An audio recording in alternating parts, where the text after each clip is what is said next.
Praise the Lord. நண்பர்களே, தேவனுடைய வார்த்தை 1 பேதுரு 3ஆம் அதிகாரம் 19வது வசனம்.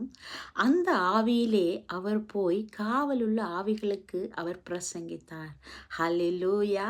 ஆண்டவராகிய இயேசு கிறிஸ்து வெள்ளிக்கிழமை மரித்து ஞாயிற்றுக்கிழமை உயிரோடு எழும்பி நமக்கு தரிசனமாகிறார். அந்த இடைப்பட்ட காலத்திலே அவர் என்ன செய்கிறாராம்?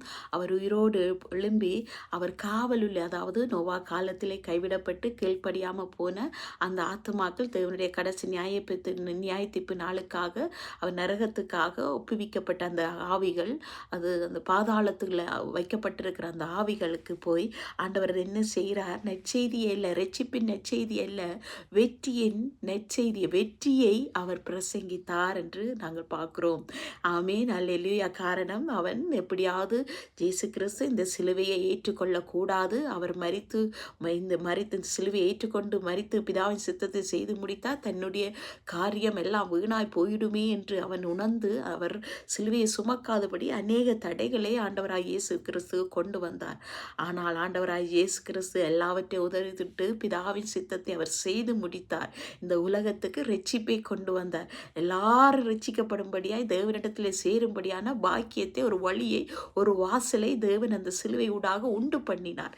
ஆனால் சாத்தானுக்கு அதை பொறுக்க முடியாமல் அதை தடை பண்ணுறதுக்கு அவன் எவ்வளோ செய்தான். அதனால் தான் இயேசு கிறிஸ்து அந்த காவலுள்ள ஆவிகளுக்கு போய், இதோ பாரும், சாத்தானையும் சாத்தானுடைய சேனைகளோடு நான் ஜெயங்கொண்டு விட்டேன் என்று சொல்லி அவர் தன்னுடைய வெற்றியை பிரசங்கித்தார். இன்றைய நாளில் தேவன் நமக்கு ஆவியானவர் நம்முடைய வாழ்க்கையில் இந்த வசனத்தினூடாக கற்றுத்தருகிற காரியம் என்னவென்றால், நம்முடைய கிறிஸ்தவ வாழ்க்கையில் அன்னிதினமும் நாம் ஆண்டவராகிய இயேசு கிறிஸ்துவோட அந்த சிலுவை வெற்றியை நாம் அன்னிதினமும் நம்முடைய வாழ்க்கையில் நாங்கள் பறைசாற்றி கொண்டிருக்க வேண்டும் என்று அவர் விரும்புகிறார்.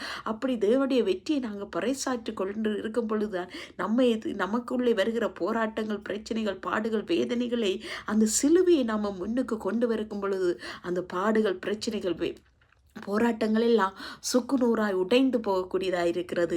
எல்லாம் ஜெயமாய் எங்களுக்கு மாறுகிற காரியமாக இருக்கிறது. ஆண்டவராய் இயேசு கிறிஸ்து சிலுவையில் எனக்காக யாவையும் செய்து முடித்துட்டு அந்த ஜெயம் அது என்னுடைய ஜெயமாக இருக்கிறது. நான் இனி பாவத்துக்கு அடிமை இல்லை, போராட்டங்களுக்கு அடிமை இல்லை, பிரச்சனைகளுக்கு, கண்ணீர்களுக்கு அடிமை இல்லை.